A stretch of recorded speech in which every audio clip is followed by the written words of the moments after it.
Welcome to this episode of Mentors at Your Benchside, the podcast giving you advice, tips, and tools for getting the most out of your research. I'm Adam Pawson, and today I'll be talking to you about choosing the right blood collection tubes. Maybe you're studying blood cells using hematology microscopy, or maybe you're after genetic material or circulating biomarkers. Whether you're performing blood cultures or isolating normal blood cells, you may find yourself needing human blood samples. For many scientists, getting blood specimens can be intimidating. So I'm going to explain the different blood collection tube types, including plasma tubes, serum tubes, and anticoagulant tubes, and their key differences.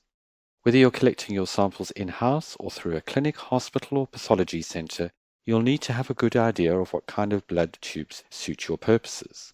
The first thing to check is your protocol. For example, some ELISAs will specify the types of sample you can and can't use with certain tubes. Thinking about specimen requirements before you get started can save you a lot of headaches later. But what if your protocol doesn't specify, or you're adapting a method from another system, or you want to make sure you're storing the best type of sample for future, not yet defined analyses? Hopefully, I can help you find your way around all those different colored tubes. A quick note about the tube cap colors before we begin. The color coding system is pretty consistent, but I can't promise the colors are the same in every company producing blood collection tubes, so always check first. We begin with serum versus plasma tubes. The first thing to figure out is whether you want to collect serum or plasma. That depends on whether or not you need to stop the blood from clotting. Don't confuse serum with plasma. While they're both the liquid cell-free part of the blood you obtain by centrifugation, they are critically different. Serum is the product of blood that has been allowed to clot. Plasma is the product of blood that has been prevented from clotting with an anticoagulant. Therefore, you need to use a serum collection tube or a plasma collection tube, respectively. Serum tubes. Blood serum is a great and stable way of measuring blood's proteins, lipids, hormones, electrolytes, etc. Many of these markers can be stored for days in the fridge or frozen down and measured in batches later. There are two main types of serum collection tubes that differ in how they activate blood clotting using different clot activators. Silica-based tubes. These tubes have silica nanoparticles which activate clotting by activating coagulation factor 7. Some also have a gel to separate the serum. If you're looking for a protein that isn't involved in coagulation, these tubes are probably for you. Those without a separating gel are usually used for more sensitive diagnostic testing. Note that their color usually depends on their brand. Becton-Dickinson tubes are commonly gold but also red, while Greiner Bio 1 tubes are red. Compared to thrombin-based tubes, it takes longer for blood to clot in silica-based tubes. Expect a clotting time of approximately 30 minutes. Thrombin-based tubes. These tubes are usually orange. These tubes use thrombin to activate blood clotting. They are mainly used clinically for tests that are needed especially quickly. However, some serum components are a little less stable in these tubes. The clotting time here is approximately 5 minutes. Anticoagulant tubes. This is the category to consider if you need cells or plasma, in other words, a cell-free liquid that still contains coagulation factors. EDTA tubes. These are colored lavender or purple. EDTA prevents clotting by chelating calcium, an essential component of coagulation. Depending on what you're doing, EDTA in blood collection tubes could be a disaster. EDTA blood collection tubes are your basic hematology tubes, by which I mean identifying and counting blood cells, blood typing, etc.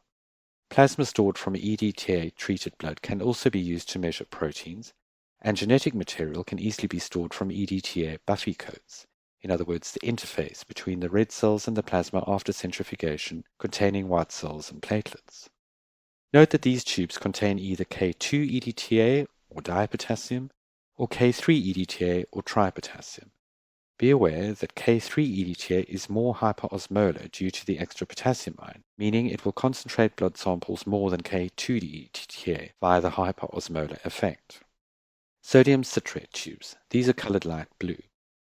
These are used for coagulation and platelet function tests. Like EDTA, citrate removes calcium from the blood by chelating it. Unlike EDTA, it's reversible. Some calcium can be added back to study coagulation under controlled conditions. Citrated plasma is also used to measure coagulation-relevant factors. It's worth noting that a citrate tube should not be the first type of tube filled after venipuncture. The first few mils of blood drawn will be a bit activated. If you only need samples collected in citrate blood collection tubes for your project, you should collect a discard tube first. Also note that the different citrate concentrations are available from different companies, so check this before you buy them. CTAD tubes. These are also light blue. CTAD stands for citrate, theophylline, adenosine, and dipyrimidol. These aren't common, but they are worth knowing about. They prevent ex vivo activation of your platelets, making them used for some more sensitive platelet function and coagulation studies. Note that CTAD is light sensitive, so store these tubes in the dark. Heparin tubes. These tubes are green. These tubes contain either lithium heparin or sodium heparin. They are similar to serum clot activator tubes, but suitable for tests in plasma rather than serum. Like serum, heparin tubes for blood collection may also have a separating gel. Heparin acts by inhibiting thrombin formation. If your endgame is PCR, you should be aware that heparinized plasma samples may not be suitable as heparin inhibits reverse transcription and PCR amplification, meaning it can severely interfere with PCR reactions. However, whichever anticoagulant you choose, you may need to allow for it in your reaction mix. You can overcome heparin inhibition by treating your PCR mix with heparinase, adding a crowding agent such as bovine serum albumin, or diluting your PCR mix may also work. Sodium fluoride tubes. These tubes are grey. Sodium fluoride is an antiglycolytic agent. In other words, it prevents glucose metabolism. So these tubes are used for glucose and lactate testing. They also contain an anticoagulant. Acid citrate dextrose or ACD tubes. These tubes are yellow.